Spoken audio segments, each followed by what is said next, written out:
بسم اللہ الرحمن الرحیم۔ السلام علیکم ورحمۃ اللہ وبرکاتہ۔ اصحاب السبت کون تھے؟ یہ واقعہ پڑھ کر آپ کے رونگٹے کھڑے ہو جائیں گے۔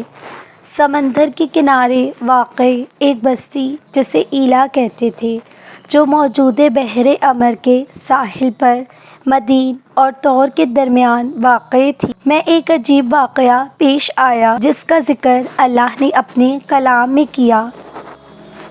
قرآن پاک کی سورہ نمبر اعراف آیت نمبر 163۔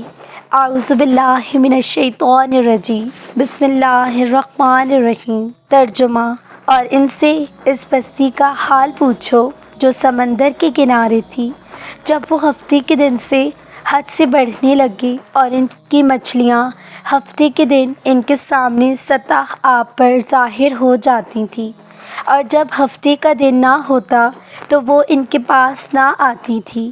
اس طرح ہم ان کی آزمائش کر رہے تھے کیونکہ وہ نافرمان تھے۔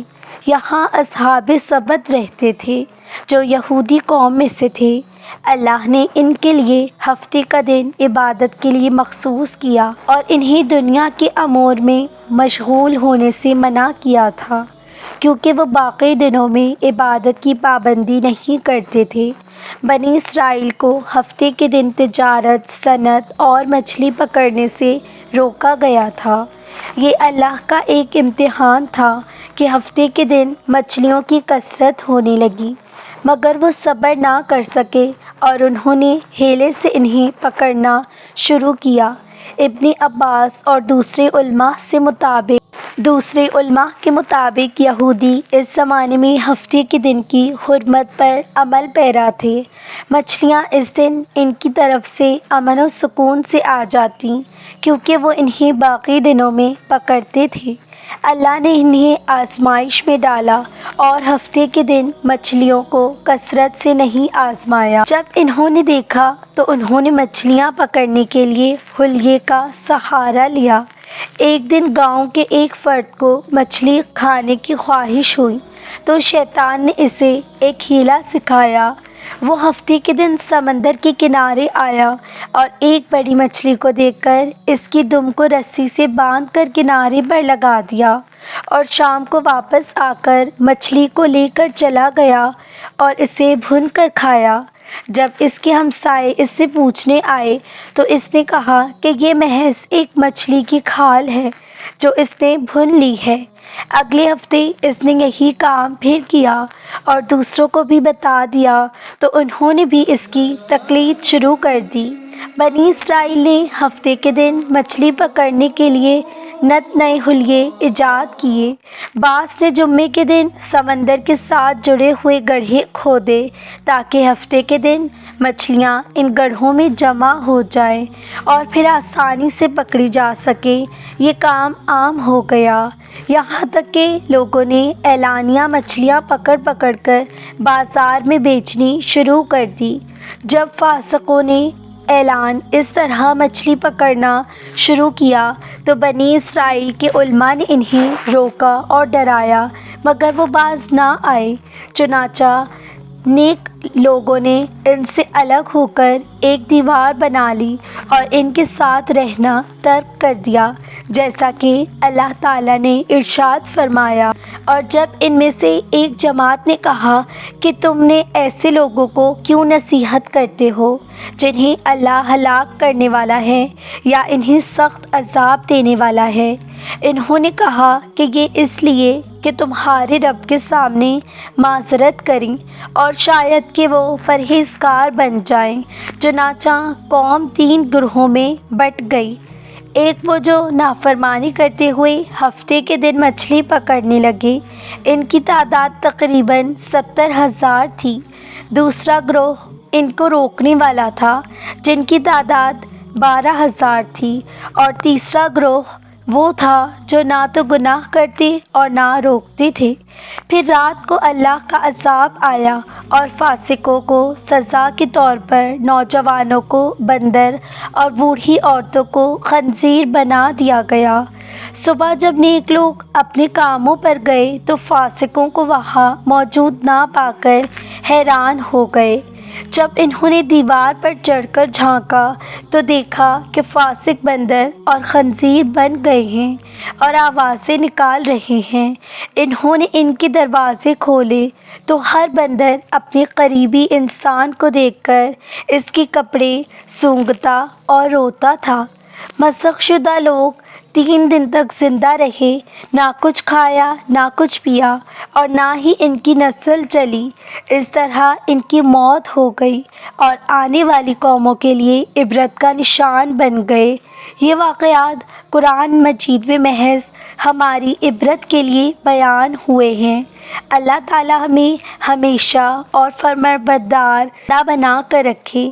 آج کی اس ویڈیو کا دوسرا عنوان ہے ایک غلام کی دعا مناجات۔ اس کو سنیے اور رب سے جڑیے۔ ایک تاجر بیان کرتے ہیں کہ ایک دن میں غلام خریدنے کے لیے بازار گیا۔ وہاں ایک شخص ایک غلام بیچ رہا تھا اور کہہ رہا تھا، یہ غلام ہے جس کا عیب کے ساتھ سودا کر رہا ہوں۔ میں نے اس سے پوچھا، کیا عیب ہے اس غلام میں؟ اس نے جواب دیا، اس سے خود پوچھ لو۔ میں نے غلام سے پوچھا تو اس نے کہا، میرے عیب بہت ہے اور مجھے نہیں معلوم کہ ان میں سے کون سا عیب مشہور ہے۔ میں واپس اس کے مالک کے پاس گیا اور کہا، اللہ تم پر رحم کرے، مجھے اس غلام کا عیب بتاؤ۔ مالک نے جواب دیا، یہ عقلی طور پر کمزور ہے اور کبھی کبھار اس پر مرگی کا دورہ پڑتا ہے۔ میں نے غلام سے پوچھا، کیا یہ ہر دن ہوتا ہے یا ہر ہفتے؟ غلام نے سسکیاں بھرتے ہوئے کہا، اے میرے آقا، جب دل پر محبت کی بیماری قابو پا لے تو یہ جسم کے تمام حصوں میں سرایت کر جاتی ہے، اور جب جسم پر یہ کیفیت طاری ہو جائے تو حواس ماند پڑ جاتے ہیں اور دل مکمل طور پر محبوب کی یاد میں ڈوب جاتا ہے۔ تب جو لوگ حقیقت سے بے خبر ہوتے ہیں وہ اسے دیوانگی اور پاگل پن سمجھتے ہیں۔ تاجر کہتے ہیں، میں سمجھ گیا کہ یہ غلام اللہ کے نیک بندوں میں سے ہے۔ میں نے اس کے مالک سے پوچھا کہ اس کی کیا قیمت ہے؟ اس نے کہا، 100 درہم۔ میں نے کہا، اسے 120 درہم ہم دے دیے اور غلام کو اپنے گھر لے آئے۔ وہ 2 دن میں روزہ رکھتا، رات کو عبادت کرتا اور قرآن کی تلاوت میں مصروف رہتا۔ ایک رات میں نے اس کے کمرے میں دیکھا، وہ سجدے میں رو رہا تھا اور اللہ سے مناجات کر رہا تھا۔ اس کی مناجات میں سے چند الفاظ میں نے یاد کیے، اے میرے اللہ، تمام بادشاہوں نے اپنے دروازے بند کر لیے ہیں مگر تیرا دروازہ سائلوں کے لیے کھلا ہے۔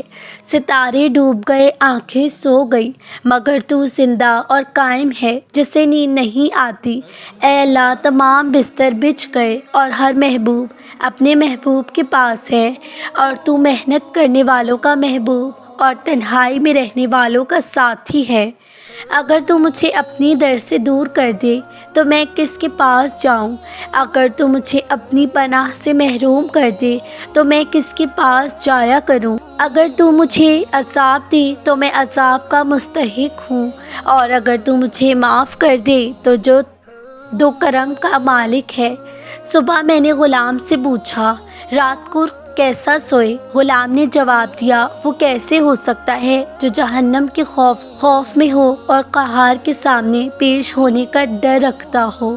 پھر وہ رونے لگا۔ میں نے اس سے کہا، جاؤ، تمہیں اللہ کی رضا کے لیے آزاد کرتا ہوں۔ اس نے خوشی محسوس نہیں کی بلکہ کہا، اے آقا، میرے دو اجر تھے، ایک غلامی کا اور دوسرا خدمت کا، آپ نے مجھے ان میں سے ایک سے محروم کر دیا۔ اللہ آپ کو جہنم کی آگ سے آزاد کرے۔ میں نے اسے کچھ خرچہ دینا چاہا مگر اس نے لینے سے انکار کر دیا اور کہا، میرا رزاق وہ ہے جو ہمیشہ زندہ ہے، کبھی نہیں مرتا۔ پھر وہ چلا گیا۔ جب مجھے اس کا خیال آیا، میں رونے لگا اور اللہ سے دعا کرتا کہ مجھے اپنے نیک بندوں میں اور ان لوگوں میں شامل کر جو آپ کی قربت چاہتے ہیں، جو اس کی قربت چاہتے ہیں اور دن رات اس کے فضل اور رضا کی تلاش میں رہا۔ ناظرین، کامنٹ سیکشن میں ضرور بتائیے کہ آپ کو آج کی یہ ویڈیو کیسی لگی۔ کرتی ہوں آپ کو آج کی ویڈیو اچھی لگی ہوگی۔ کامنٹ سیکشن میں اپنا کامنٹ ضرور دیجیے۔ ناظرین، اب مجھے اجازت دیجیے، اللہ حافظ۔